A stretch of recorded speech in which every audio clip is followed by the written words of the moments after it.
Agora vamos falar com essa linda aqui, que a gente fala das lindezas quando conversa com a Lu. Tudo bem, meu amor? Tudo jóia. Luísa Cervenka com a gente hoje.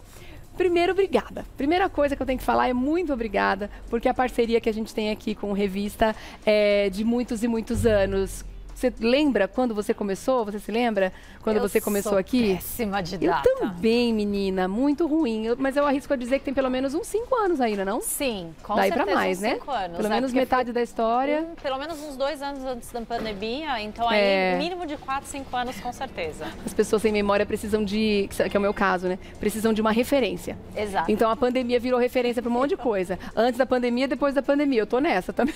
Igualzinha.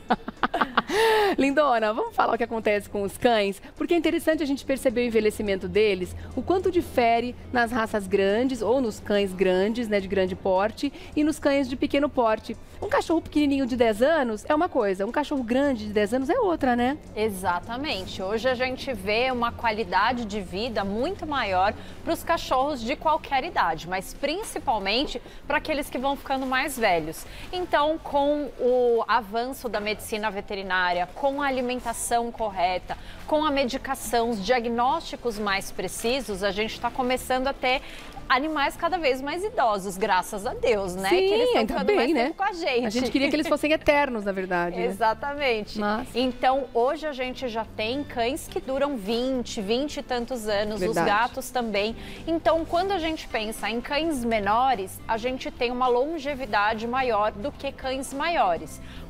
Cada vez com corpos maiores, né, com cães de grande porte, às vezes fica mais difícil para o corpo conseguir, os órgãos conseguirem dar conta de tanto tempo. Então a gente vê mesmo labradores, goldens, a gente consegue ver alguns que chegam a 14 anos. Mas isso é meio que um recorde para raça grande, né? Exatamente. Se a gente vai para raças ainda maiores, a gente fala aí de uma previsão de até 10 anos de vida. Então é como você falou, vai depender bastante do porte. Um poodle de 10 anos está na flor da idade. Ah, é um bebezinho. Já um Rottweiler de 10 anos, ele já está bem no finzinho. Inclusive, eu fiquei, né, boca aberta quando eu vi aqui a relação da expectativa de vida que a produção passou pra gente aqui, dos cães, né, de acordo com cada raça. E o Chow Chow, 9 anos, a expectativa, isso é a média, tá, gente? Claro, tem uns que duram mais e tudo mais. O que acontece no caso do Chow Chow?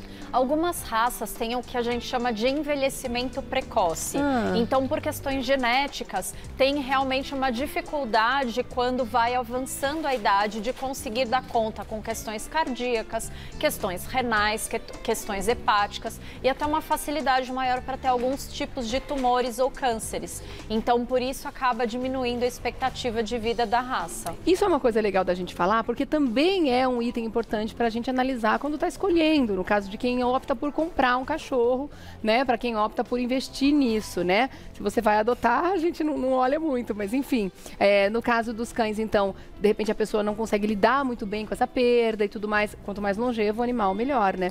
Agora, no caso dos gatos, também acontece isso, porque gatos normalmente mantêm um padrão de tamanho, mas existem raças gigantes também, no caso a Maine Coon, também vivem menos? Também, e acabam tendo uma propensão maior para alguns problemas, como o Maine Coon, como você falou, pode vir a ter alguns problemas cardíacos. Então, é importante, desde cedinho, a gente fazer o check-up anual com o médico veterinário. A partir do 8º, 9º ano de vida, fazer a cada 6 meses, para se tiver algum problema, a gente já pegar isso no início e já começar o tratamento. Outra raça também que a gente tem que tomar bastante cuidado são os persas. Eles têm uma facilidade maior para ter problemas renais, para ter alguns problemas respiratórios. Então, quanto antes a gente entender o que está acontecendo, mais fácil de tratar. Tá certo. Agora, os sinais da velhice nos animais, eles são parecidos em cães e gatos? Eles são parecidos, mas a gente tem que prestar muita atenção. No caso dos gatos, eles são ótimos para fingir que tá tudo bem, para não demonstrar dor. Então a gente tem que ficar muito atento. Então é um gato que gosta de subir alto, ele começa a não subir tanto, tem dificuldade, ele hesita na hora de subir, por exemplo, numa mesa, em algum local mais alto, a gente já tem que ficar prestando atenção.